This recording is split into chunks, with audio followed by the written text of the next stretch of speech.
the goddess glided to her door and opened it up with a welcome warm. She had laid out flowers to match the young soul's colours, taking note of all things honest. Red for fire, courage and passion, a colour Mars himself would desire with attraction.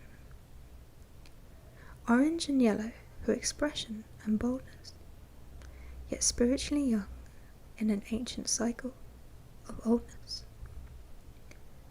Weeks went by and she observed a pattern. Her once-own love was in constant distraction. Failing to see the old soul's needs, he lay each night beside his queen.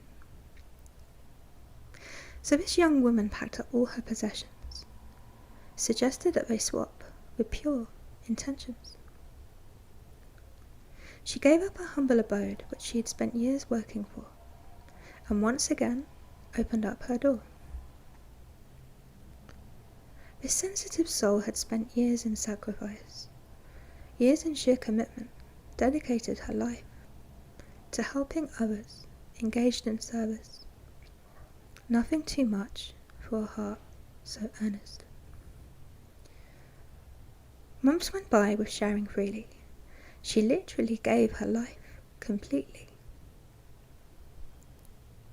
All her goals, rewards and dreams, she gave up in the name of love to this young, new queen. Then it came to the final cycle. Just 1 week until things returned to their natural alignment. She was set to have her sanctuary back, her humble home and life on track. But leaving gracefully was too much for a girl ruled by war, and the power of Mars came through in full force.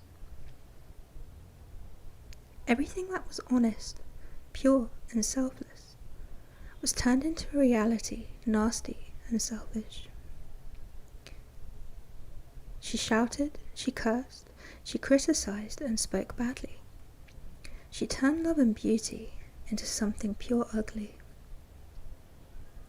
Her warpath twisted the most selfless reality into one of destruction, distortion and brutality.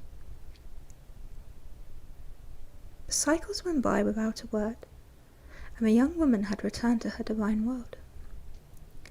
She wrote words of beauty, she planted new seeds. She remained content in her world of found peace.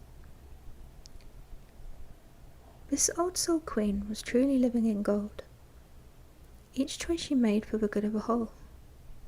Kindness, genuineness and heart defined her. No sacrifice too much to make another's life less harder. Her last comfort that gave her peace. Her final blessing for giving up the rest of her needs was an instrument of beauty, brown like the earth, a tool for the shaman to the spiritual world. She would play songs of truth, she would vibrate out notes of grace. She would bring peace and joy to her neighbourhood each day. This beauty was used as a tool for pure healing, in selflessness and service, rooted in feeling. Then one day CHECKMATE arrived. All things divine had been alchemized into lies.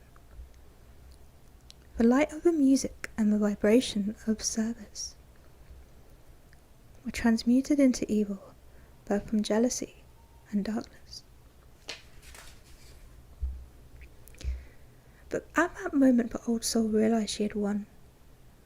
CHECKMATE had come as the gift of no love. And everything she had done, the life she had given away, were alchemized into gold the moment they tried to take her song away. For she sees the energy behind every action. She has transcended all of the physical distractions. She sees from a world that is multidimensional, and knew that the experience was significant, biblical. The tool that now sits unused daily without magic was the last cord holding her to a world that was tragic. A world where she gave up her life to someone else and only received judgment, abuse, and offence. The cheating move of trying to take her king inevitably made the real queen win. As a goddess who opened her door with open arms, despite giving all her dreams away, was then allowed to make her final move, in love, in truth. Checkmate.